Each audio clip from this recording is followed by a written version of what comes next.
നമസ്കാരം. Raf talk ഫുട്ബോളിലേക്ക് അവർക്കും സ്വാഗതം. AC മിലാൻ സ്വയം കൊന്നു.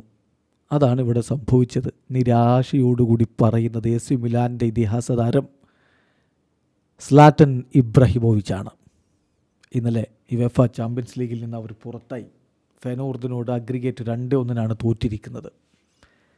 നിങ്ങൾക്കറിയാവുന്ന പോലെ ആദ്യ പാദത്തിൽ ഫെനോർദ് ഏകപക്ഷീയമായൊരു ഗോളിന് വിജയിച്ചതായിരുന്നു. പക്ഷേ രണ്ടാം ഭാഗത്തിൻ്റെ തുടക്കത്തിൽ തന്നെ 40ാമത്തെ സെക്കൻഡിൽ തന്നെ ഹിമെനസിലൂടെ ഗോളടിച്ച് മിലാൻ ആ അഡ്വാൻറ്റേജ്, അതായത് ഫെനോർദിൻ്റെ അഡ്വാൻറ്റേജ് ഇല്ലാതെയാക്കിയതായിരുന്നു.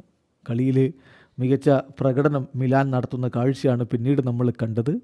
ബട്ട് അൺഫോർച്ചുനേറ്റ്ലി അവർക്ക് വിജയിക്കാൻ കഴിയാതെ പോയി. ഹെർണാണ്ടസിന് റെഡ് കാർഡ് കിട്ടിയതിനെക്കുറിച്ചും ഇപ്പോൾ സ്ലാറ്റൻ പ്രതികരിക്കുന്നുണ്ട്. കളിയിൽ കഡാൻസയുടെ 73ാമത്തെ ഗോൾ ഫെനോർദിന് അഗ്രിഗേറ്റ് 2-1 വിജയം സമ്മാനിക്കുകയായിരുന്നു. ഈ കളി സമനിലയാണ്, പക്ഷേ അഗ്രിഗേറ്റ് 2-1 അവർ വിജയിച്ച് കയറി. അങ്ങനെ യുവേഫ ചാമ്പ്യൻസ് ലീഗിൻ്റെ റൗണ്ട് ഓഫ് 16 ഫെനോർദ് പോവുകയും AC മിലാൻ പുറത്താവുകയും ചെയ്തിരിക്കുന്നു. എത്രയോ കിരീടങ്ങൾ യുവേഫ ചാമ്പ്യൻസ് ലീഗിൽ നേടിയ ടീമാണ് AC മിലാൻ. പക്ഷേ കഴിഞ്ഞ ഒരു പതിറ്റാണ്ടിനിടയ്ക്ക് ഒരേ ഒരു തവണയാണ് റൗണ്ട് ഓഫ് 16 കടന്നത്. ഇപ്പോൾ വീണ്ടും പുറത്തായിരിക്കുന്നു.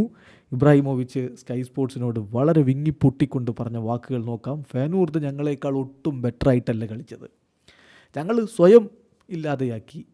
V just killed our self. അതാണ് സംഭവിച്ചിരിക്കുന്നത്.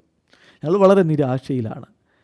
റഫറി തീർച്ചയായിട്ടും തിയോ ഹെർണാണ്ടസിൻ്റെ കാര്യത്തിൽ വളരെ ഹാർഡായിട്ടാണ് പെരുമാറിയതെന്ന് ഞാൻ പറയും. കാരണം ഒരു വാർണിംഗും അതിനു മുമ്പ് റെഡ് കാർഡിന് മുമ്പ് കൊടുത്തിട്ടുണ്ടായിരുന്നില്ല. തിയോ ഒരു ആക്ടറല്ല. അദ്ദേഹം വളരെ മികച്ച രൂപത്തിൽ കാര്യങ്ങൾ ചെയ്യുന്നയാളാണ്. ഇവിടെ എന്തായാലും ഞങ്ങൾക്ക് വലിയ നിരാശയുണ്ട്. ഇത് സ്വയം വരുത്തിവെച്ച ഒരു പരാജയമാണ് എന്നാണ് ഇപ്പോൾ സ്ലാറ്റൻ ഇബ്രാഹിമോവിച്ച് പറഞ്ഞത്. എന്തായാലും മിലാൻ്റെ ആരാധകർക്ക് വലിയ നിരാശയാണ് ഇന്നലത്തെ കളി സമ്മാനിച്ചിരിക്കുന്നത്. വീഡിയോ അവസാനിക്കുന്നു. ഫുട്ബോൾ ലോകത്ത് കൂടുതൽ വിശേഷങ്ങളുമായി റാഫ് ടോക്സ് കൊണ്ടുവെത്താം.